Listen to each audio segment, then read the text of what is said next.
it is so nice here. In a remote corner of the country. I mean, we have to be at near the northwesternmost point of the United States lower 48 right now. Right on the border with Canada. And we have the ocean in front of us. We have the very tall Olympic Mountains behind us. It's Clallam County, Washington. A county that's isolated and beautiful. Olympic National Park is there. And the total population is only about 78,000. Y'all are out here surfing? Yeah. Where are you guys from?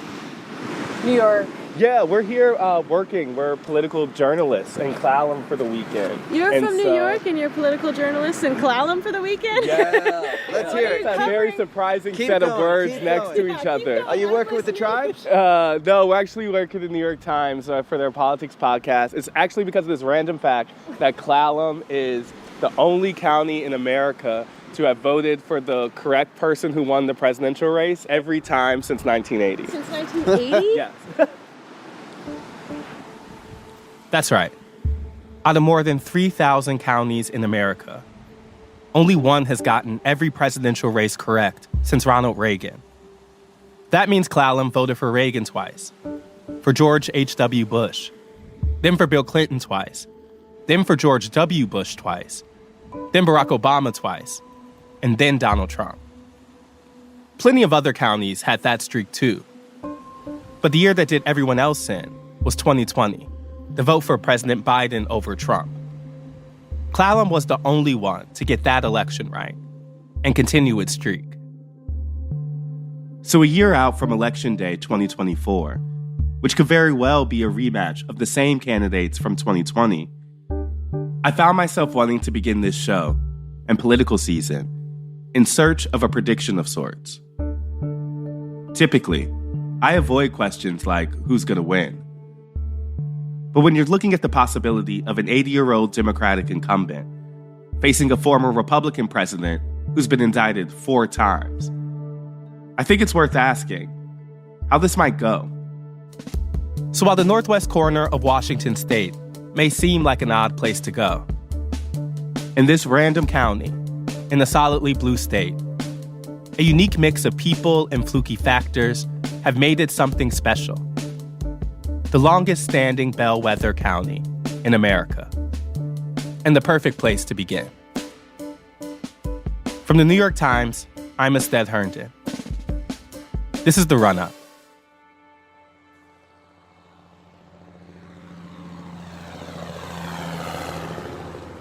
In Clallam, a single winding highway connects the 3 bigger towns, Port Angeles, Sequim, and Forks.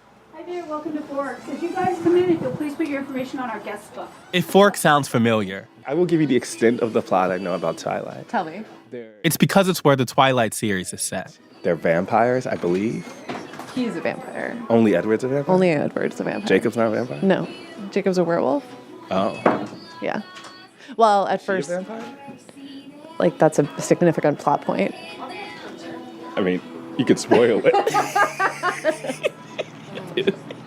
Aside from Twilight, There was the Logger Memorial. Forks is known as a logging community and one of the more reliably conservative parts of the county. Among the more reliably blue areas, on the other hand, You're with the tribe? Yeah, You're salmon fishing? yeah. How was it? It's been kind of slow. Catching Yeah? some, but not very much yet. are several tribal territories.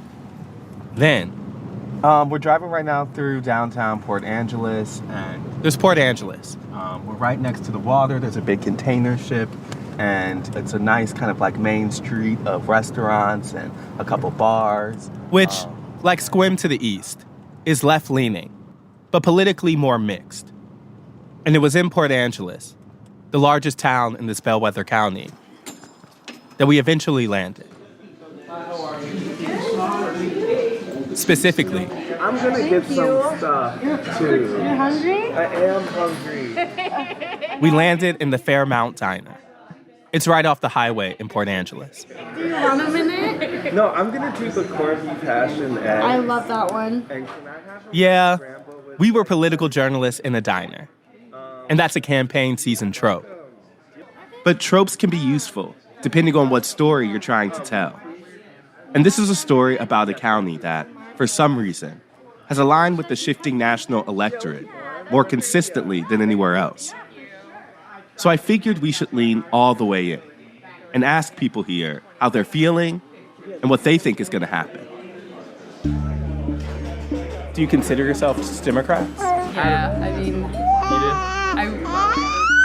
I love He it. does too. Yeah. From a lot of the Democratic voters we talked to, You can probably guess where I'm going, but how do you feel about Biden? Oh man. I mean, overall, I've liked some of the stuff he's done. At the same time, I think he's too old. Quite frankly, I feel like he's a little out of touch, but we heard the concerns you'd expect. I think he's too old. I just flat out, at some point the age thing has to come into play. Both candidates are like gonna be way too young. I like Joe Biden when he's too old. How are you feeling about President Biden? Getting old, and that makes me sad because he's really a good candidate. And in Clallam, a rural county where the logging industry had once been a reliable employer and was now diminished. I think that there's a lot of times in this era now where rural people are looking at Democratic parties and policies and saying that doesn't make any sense. It's an arrogant elitism. Some people felt like Democrats had no idea what rural voters needed. If that's what the parties are giving us, then the parties are just, I mean, they're damaging the entire country. Right now, I think our biggest threat to the system is both parties. Whoever's running the parties, there's our problem. So we heard doom and gloom. I'll grab some chairs for you guys. Oh, thank you so much. But that wasn't everything. We sat down with a group. What's your name? I love your glasses. Your glasses are so cool. They're actually prescription. One adorable but ineligible voter, and two couples in their 30s and 40s. I'm Kelsey, and I've been in Port Angeles for, I think, like 6 years. Cool. Yeah. Jonah, been here for my life. I'm John. I moved here in 2012. And I'm Kate, and I've been here about 12 years. How has the place changed? How would you describe Port Angeles, Clallam now, and then how in the time that y'all have been here have you seen it transition, if you've seen it change? Well, 10 years ago, we bought a house for $86,000. And so you can't do that anymore. Like, that's one of the biggest changes, I feel like. And so, I mean, also a lot of people have moved here that are staying year round. Like when I lived here 10 years ago, a lot of people would filter out in the winter. And now it seems like there's more people here year round, I think. Like one question that we wanted to ask everybody is who you voted for in like the past 4 presidential elections. Yeah, have y'all voted for Democrats? Have you voted each time? Yeah. I've been Democrat since, I was 18 voting party lines. Yeah, the last time I didn't vote Democrat was for Ralph Nader in 2000. But then obvious question next is how do you feel about Biden? I guess I'm in the 30% approval rating. I think he's done a pretty good job. I think I was sort of pumping my fist a little when he kind of outfoxed the opposition into like saying we're not going to touch Medicare, Medicaid, and just took that off the table. I thought that was pretty wily. He's got chops, you know. Obviously he's old and everything, but I think he's done okay. I think he's doing well. I'm ready for a change. I mean, I'll vote for him, but it feels like just kicking the can down the road and just staving off a bunch of stuff that I don't really want to have happen. Yeah. I'm super nervous that if something happens to him, if he wins and something happens to him, that the other party won't follow protocol. Like, I just feel like unstable about that, about passing on to Vice President Harris. And it stresses me out. Like, that's what I think about, honestly. Interesting. I mean, Republicans are making a really clear argument that a vote for Biden is a vote for President Harris. And they're trying to use that kind of fear-mongery. I'd rather see a Harris-Biden ticket than a Biden-Harris ticket. Yeah. You'd rather see a Harris-Biden ticket than a Biden-Harris ticket? To youth age? Yeah. And woman of color, and like somebody with different perspectives. Yeah, I'd like you can get a lot of the same without having the same guy. So is everyone feeling pretty good about Biden? Yeah, I am. Yeah. We get most of our news from online newspapers or the radio. Like, we don't have a TV, so we're not watching, like, the nightly news. And then we saw him somewhere. We were somewhere, and there was a TV, and we were like, oh, shit, like, he is old. Like, and we were sort of like, no, he's doing fine. Like, people are, you know, whatever. But then, like, seeing him, we were like, oh, yeah, it changed our perspective a bit. I mean, Biden, if he has any clear electoral problems, it's with younger people. It's with folks like y'all, you know, frankly, people who are voting for Democrats who just don't feel that great about it. What do you think Democrats could do to get more younger people to where you all are and basically be fine with it, you know? I think they are going to have to get more extreme. I think the right has gotten more extreme. And I kind of hate to say it, like, I kind of hate to go down that road. But for me, like, I need the Democrats to stand up and say, like, no, we don't want religious input in Congress. Like, we don't want religious values, like, fueling legislation. So. Yeah, I agree with that, but then I worry about shedding the mythic swing voter, I guess.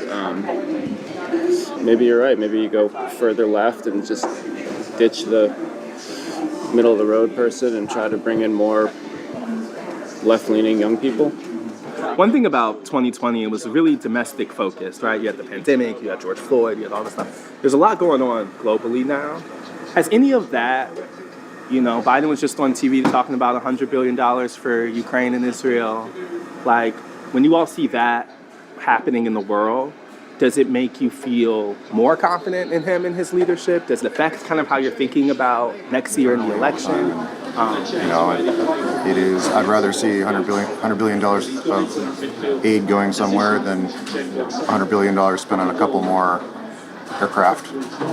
What if he was using student loan debt? I got the email that my payments were restarting yesterday. I did too. Yeah, just made my first payment. Talking about it. I got the U.S. Department of Education email. I was like, you're back. Really took the wind out of my sails. Yeah. Like, yeah. That's been the big talk. And how much is it going to affect the economy? Like, how much, like, do I have to now pay to student loans that I can't go to downtown Port Angeles and be like, be shopping in Port Angeles? Yeah. So. I mean, that's certainly an issue at the top for young people. When you all talk to people, what are they bringing up? Like, we brought up student loans, we brought up stuff happening abroad. Is there anything else we should be asking people about that you feel like is coming up? Healthcare is still at the top for a lot of people. The human rights issue and abortion, the big one still. I mean, here, there's been protests happening outside of our Planned Parenthood. And then just recently, there's a group of young people who posted up right next to the counter. Yeah. And then a couple weeks ago, they were the only ones there. They were the only ones there. The other party wasn't there, and they have been there every single week for I don't know how long. As a teacher, like, teaching 6th grade, like, the rights of LGBTQ people, I mean, that's so important to them as 6th graders. It was important to your 6th graders. Even out here, I mean, they're identifying different ways. They're, like, figuring out their identity, and they're questioning what they've been assigned from birth. Yeah. It resonates that, like, that could be limited. It's interesting because we usually hear about this from the opposite side, right? Like when we talk to conservatives, they bring this up as a fear thing that 6th graders are questioning. It does feel like that, you know, those issues have become the main course in the way they used to be like an appetizer. My personal theory is that it's a misstep for conservatives to come so hard against it, because I just think that Black Lives Matter was really hard because for people out here, some people have literally never talked to a Black person. And so that was hard for them to relate that human rights issue. But more and more, I feel like there are, at least in every family, someone part of the LGBT community. And so I think it's a misstep to come out hard against it, because even in this town, you see so many pride flags in June. and people who are like, oh, my grandson, my granddaughter, and I love them. And so I'm actually happy in a way. I mean, I'm not happy with like legislation and like fear mongering, but I'm happy that You think it's about you win? Like, I do. I think it's a misstep on their part. one thing that we're trying to land here is we are trying to use this as a kind of mood indicator. Yeah. And so I guess more than even like, I mean, y'all know who you're probably going to end up voting for. I guess a question I have is just separate from that, how do you feel about next year? I feel tired. Like, I just feel tired. I don't feel excited about it. I feel a little scared. So my feelings about the election are exhaustion and fear at this point, you know? Yeah, for me, it's definitely nerve-wracking. I was feeling pretty good in the midterms. It seemed like Trump was... It was a clear message. Yeah, it seemed pretty clear. And, well, to me, it seemed that way. Just a lot of his candidates got rejected, and the electoral wave they were predicting kind of didn't really materialize. But I don't know. Now I'm not as confident. It makes me think of like the first Trump election, whereas everyone, at least in my circle, was like, it's fine, we're good. And then that night was just like, wait, are we not good? Wait, oh my God. And I just have like kind of flashbacks to like, that's kind of how it feels right now. Is like, yeah, it'll be okay. And I'm like, well, what if it's not? Yeah. So I feel nervous about that. Yeah. I can let y'all eat for a while. Don't forget to make sure that everybody knows this place sucks and they shouldn't come here. So for all the anxiety, I feel scared. I feel scared about Joe Biden beating him, and it would just be a nightmare if Trump got in again. It would just be the end of the world, I think. and there was a lot of anxiety. I know I was very scared when Trump was running. Trump Biden or Trump Hillary? Trump Hillary, yeah.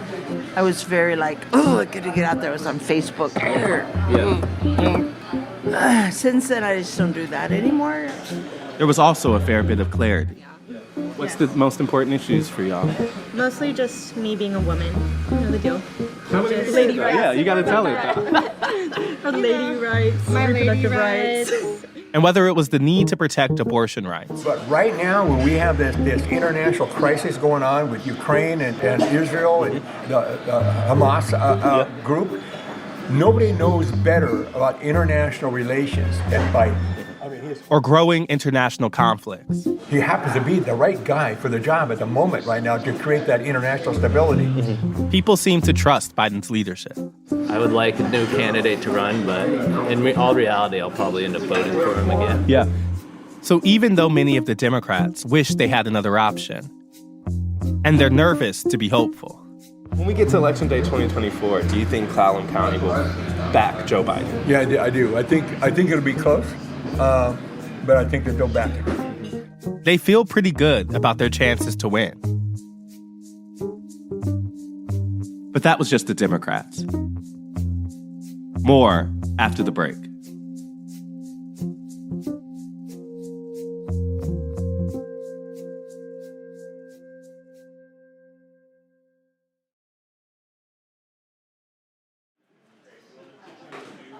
On the day we were there, the Fairmount Diner was living up to the promise we'd gotten from locals, that there would be a real political mix.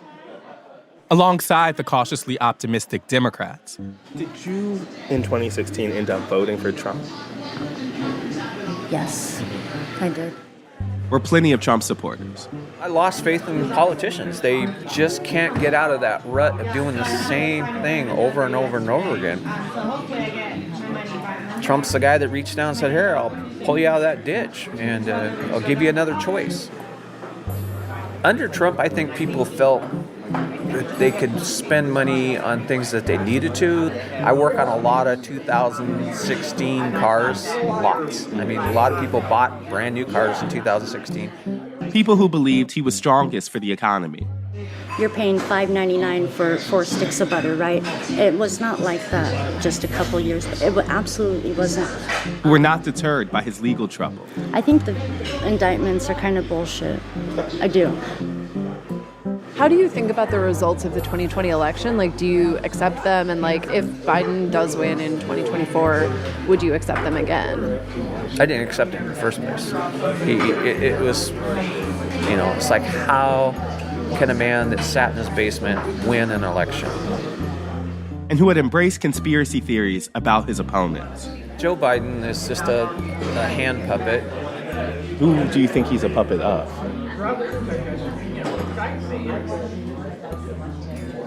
Everybody says Obama, but I'm really not sure who's in charge. But it could be a foreign national for all we know. It could be the United Nations, it could be the WEF or WFE. Theories they use to invalidate the other side and the entire political system. They could be pulling the strings. We hear about Soros, and it's amazing how much old money still controls the United States. This remains a big story, and one we'll explore in the coming year. But in this diner, in this county, I wanted to focus on something different. For just one day, I was skipping over the question of whether Trump will win his party's nomination and going right to the general election. Are Democrats right to hope that Trump has so successfully driven away swing voters and any conservative who isn't MAGA, that it's paved the way for a decisive Biden victory?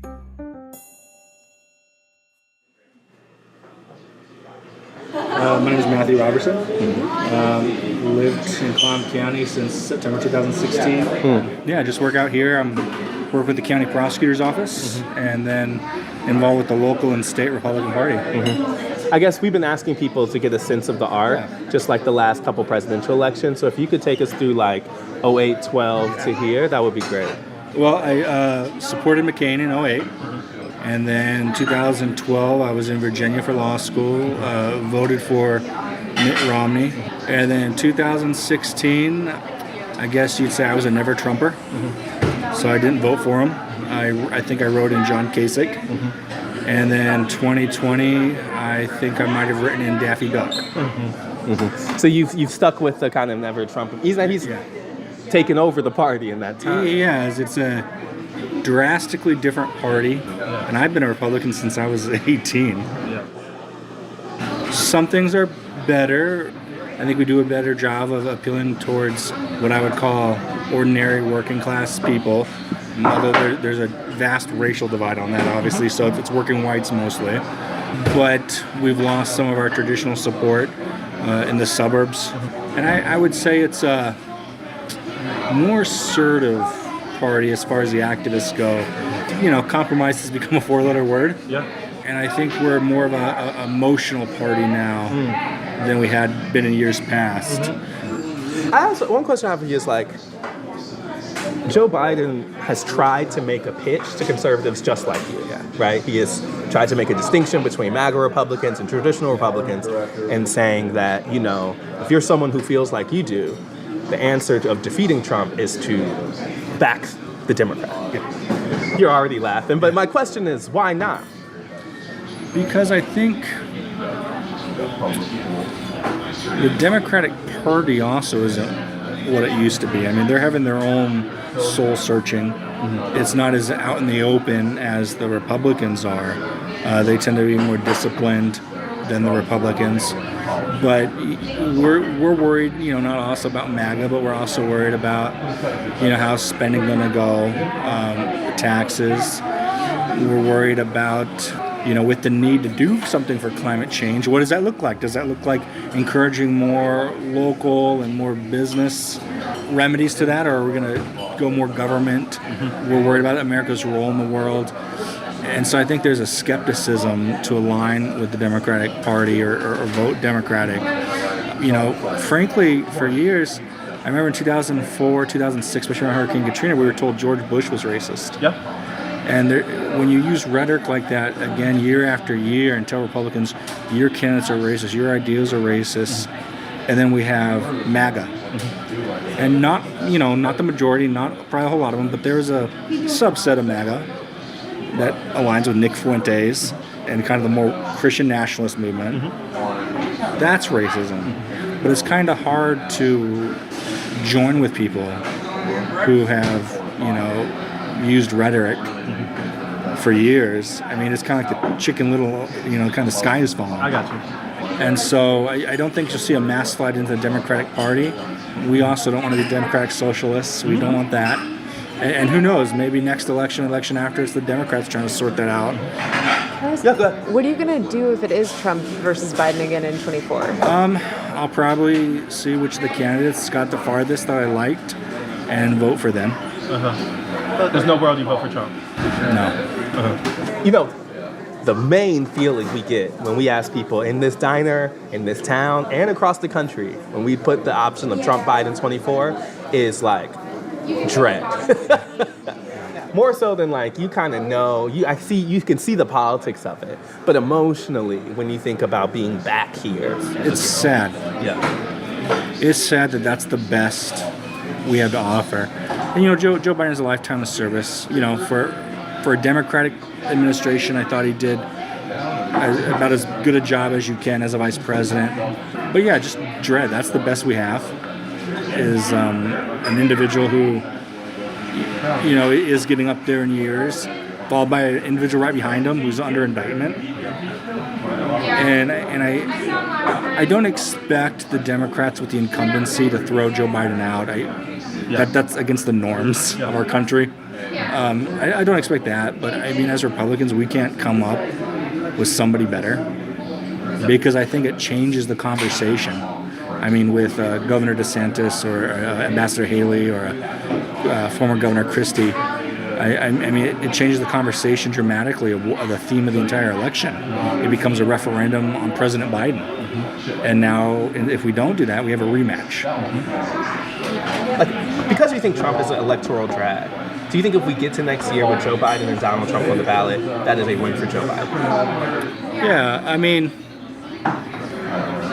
the attendance at Trump rallies looks like it's down. I don't think there is the enthusiasm for him as last time. I think people who are aware recognize that independents played a crucial role in 2016, and they're not there anymore. He won this county by a little bit over 1,100 votes. In 2016, he lost it by over 1,600 votes. And so I think there's some realization that if he doesn't get traditional Republicans and he doesn't get independents, we're going to lose. But I think you still have a plurality of people who feel a strong emotional connection to that candidate. Yeah.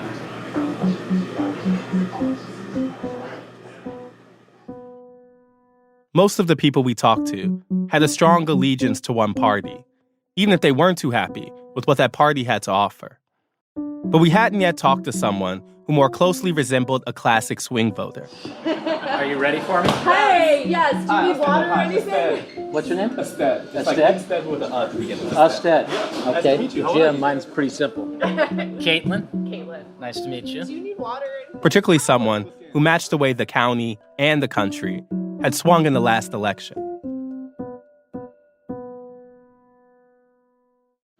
Right. So How long have you been in? I've area? lived here about 23 years, but I've come here my entire life.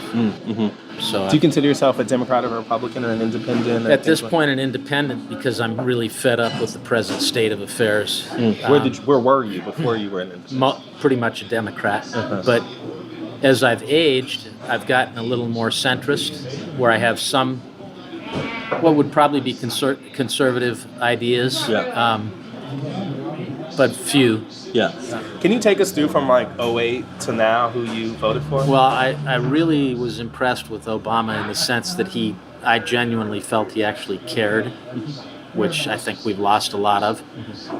Then I started to get discouraged again with kind of the chaos after he'd run 2 terms. And So you voted for him in 2008 and 2012? yes. Okay.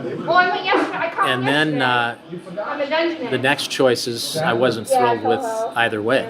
Yeah. And so I'm sitting here totally freaked my wife out when I said, well, I voted for Trump. And she goes, my wife is a mixed person of mixed race. Did you? And I said, when did you make the choice? Was it the late game call? Right at the last moment, because I go, well, Hillary's got a lot of issues that kind of rub me wrong. I like a lot of what she says. And then I thought, I'm just fed up with politics as usual. I didn't do enough research on Trump, and I got to tell you, it was the most horrendous vote I've ever made in 50 years of voting, in my personal feeling for myself. And I just went in there, I go, blue state, they're going to vote for Hillary anyway, it doesn't matter, screw it. So I did that. When did you start regretting that vote? I moved from a one-bedroom to a two-bedroom. Probably as COVID started to come upon us. And he was starting to really irritate me right out of the gate. But when you start hearing about, injecting or swallowing bleach, or it's going to pass in March, or it's like the flu, and I knew people who were dying. And then the ineffectiveness of his administration and how they handled it, and watching thousands, hundreds of thousands of people die, bodies. I mean, when have we ever had that in our country? Not in my lifetime, and I'm a lot older than you guys. In this community, to the point where we're here, I'm sure you know people who love Trump. I'm sure. I have a lot of relatives here, and almost all of them do. Yeah, I'm curious about, did it become clear to you, like, we're now seeing this completely different? Oh, yeah. Yeah, okay. Yeah, definitely, because a lot of them were basically just, but what about all of his wonderful policies? And I'm going, okay, tell me what those are. Tell me what he's done. And what I really look at now, relevant to that, is all the promises he made. The border wall, Mexico's going to pay for it. The infrastructure, health care, we're going to repeal and replace. Nothing, nothing, nothing, nothing, on. And yet people are still going, I love his policies. Well, he hasn't done anything. And I don't remember what the quote is, but something to the effect of, it's hard to admit that you've been fooled or that you're wrong. And in my life, at times, I've been hesitant to admit I'm wrong. Now I do it all the time. Right. In essence, you're talking about people who would be having a hard time doing what you're doing now, which is saying, I know I did this, and I think I made a mistake in doing this in 2016. Yeah, huge mistake. And then you look now and you're going, how can this even be happening to where there's even an infinitesimal possibility that this man could be running the country and have nuclear capability? I mean, this is where I'm going. I'm horrified. This isn't the past, it's the possible look ahead. What's disturbing me with this whole scenario is also the anger, the hatred, the violence amongst our people, our citizens, one another, over a person and his unacceptable behavior, and thinking, where did this go? When I was a kid, you never thought about Republican, Democrat. You got a neighbor, you want to help one another. Now, if you got a Trump sign up or a Biden sign up, and people are screaming and swearing at each other, and as someone who previously voted for Democrats, do you feel like Democrats bear any responsibility for that shift in tone, or is this Trump-driven? I would give 90% of it to Trump and the extreme wing of the Republicans now, which have actually, in my opinion, destroyed their party. So much so that I think they're going to get crushed in the coming elections, and maybe for 10 or 20 years, because personally, I don't care what a Republican has to say. I will not vote for a Republican until they get rid of these extremists and until they actually come to us and say, here's our platform. What I want to know right now, what is their platform? Because all I see is hatred and hostility being spewed, instead of, this is what we want to do for America. They don't have anything. Yeah. When you think about the 2024 election, how do you feel? Not good. I mean, I think the Biden administration has accomplished a number of really significant things that I wish the Democrats and he would be talking about more, like the infrastructure bill, like the chip bill. I mean, there's a number of significant things that have had a positive impact on our country, the economy, the unemployment, and yet they're oftentimes just caught up in defending themselves against the vitriol and the attacks. I don't feel great about it, because I think we need age limits. I think a lot of people in our country are going, we don't need presidents who are 75, 80 years old, even if they were lucid and still had it, So if push comes to shove, God help me if it's Trump running, I would vote. I'm going to vote for Biden. If Biden is running, I'm going to vote for Biden because I feel Trump is a dangerous person. I think he's dangerous to all of our citizenry, to our country, to the rest of the world. I think he's unbalanced, unstable, and he's too old. And I think he's totally lost his mind. Is there someone you look at, they've had those debates, he hasn't shown up, but there's some other options who are on that stage. Is there someone you look at and you say, I wish, if this person was the Republican nominee, I would vote? No, but I like the fact that Chris Christie is hammering this guy every day. I really appreciate that. Again, and this may not be rational, I'm going to hold this against them for their aberrant behavior until they change. So it doesn't matter who they nominate. So where do we go from here? Yep. You're like, what we need is the option C that seems like really unlikely. Right? It's very unlikely, but Trump could end up in prison. Come 24 of next year, you think Clallam backs Biden? Oh, unquestionably, yeah. They backed him last time. It's going to be even greater this time. Thank you so much. This was really helpful. Pleasure.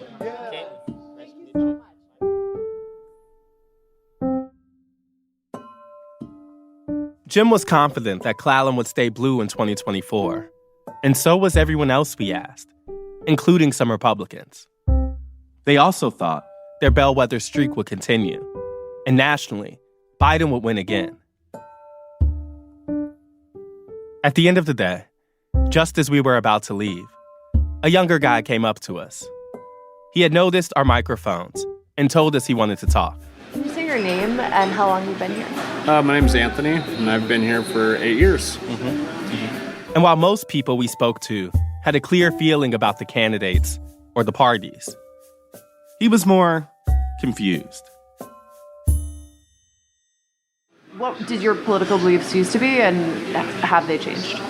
I used to be very strong in the Republican side, and they have really switched. I'm very neutral now, pretty much independent, because I can't see that any side of the party has this country's best intentions at all. Was there a specific moment? Was it a specific candidate? Was it Donald Trump? Like, what caused you to bring in and what caused you to break? What caused me to bring in is really knowing Trump's background. I really supported it. I knew that for the most part, besides the loan in the beginning from his father, self-made man. And I really agreed with that. I'm a self-made man, and so I'm going to follow another self-made man. How it has shifted is I can't put trust in the Republican side. A moment, a policy, what broke that trust? Not having this country's best intentions. There's just so many instances that... Well, let me ask something else. Did you vote for him in 2016? Yes. Did you vote for him in 2020? Yes. So it feels like something happened after that? Yeah. I think it was... I feel like he got a lot more arrogant. Really bad. After he left office? Yes. Pretty much I've been in office, I can be in office type of mentality. Is it January 6th? Is it I guess I'm trying to be more specific about what changed. Because you voted for him in 2020. I'm curious what shifted between there to feel how you feel now. That's a hard one for me. It was just being raised Republican. What I knew was you vote Republican, you live Republican, and I think that, I've developed my own brain instead of everybody else's brain and how everybody else is following. And well, can you tell me an issue where you think the Republican Party is wrong?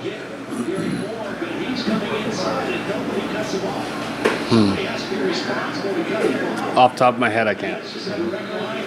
But you certainly feel. Yes. Yeah. Okay. Is there?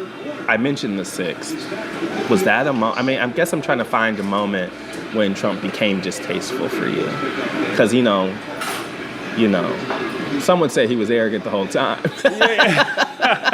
And that is true. I think all across the board right now is distasteful for me. Well, let's look ahead. If it's Trump versus Biden again, do you know what you would do? I probably wouldn't vote. Yeah. So, and that would be the first time. Yeah. You can't see yourself voting for either one of them. No, not at all. Not at all. Why not Biden? I don't feel that Biden has made this country better or worse. I think it has been stagnant while he's been in office. Yeah. Well, thank That's helpful you. for me. Is that all I want to keep you from? Yeah. Oh, that yours? You got Yeah. an appointment. Okay, cool. Oh, thank you so much. Cool. Thank you so much. Hey. Nice to meet you. For Democrats especially, this is the challenge of a 2020 rematch. Not just concerns about age, but overcoming apathy. The feeling that if these are the best options, why care? So next week, we travel to the opposite side of the country, to Delaware, to ask the Biden campaign directly. What's their answer?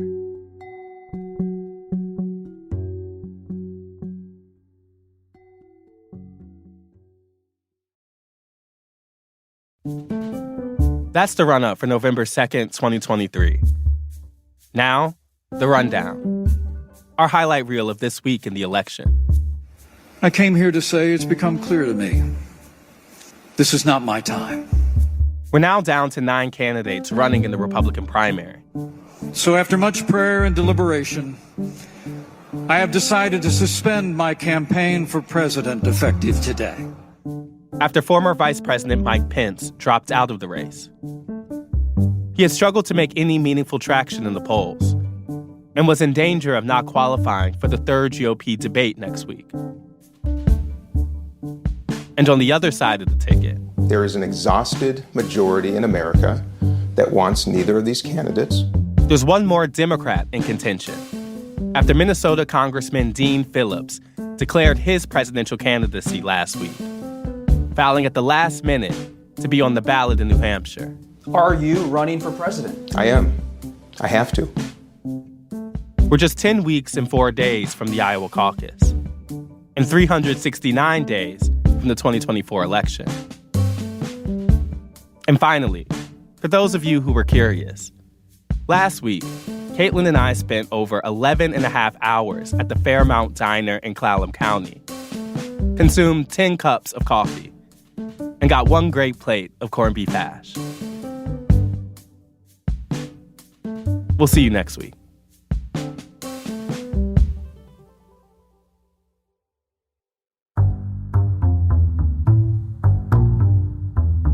The Run-Up is reported by me, Ested Herndon, and produced by Elisa Gutierrez, Caitlin O'Keefe, and Anna Foley. It's edited by Rachel Dry, Lisa Tobin, and Franny Kartoff, with original music by Dan Powell, Marian Lozano, Pat McCusker, Diane Wong, and Elishaba Etube. It was mixed by Corey Schreppel and fact-checked by Caitlin Love. Special thanks to Paula Schumann, Sam Dolnick, Larissa Anderson, David Halfinger, Renan Borelli, Jeffrey Miranda, Kitty Bennett, Grant Hensley, and Maddie Masiello. If you like the show and want to get updates on the latest episodes, follow our feed wherever you get your podcasts. Thanks for listening, y'all. We'll be back next week.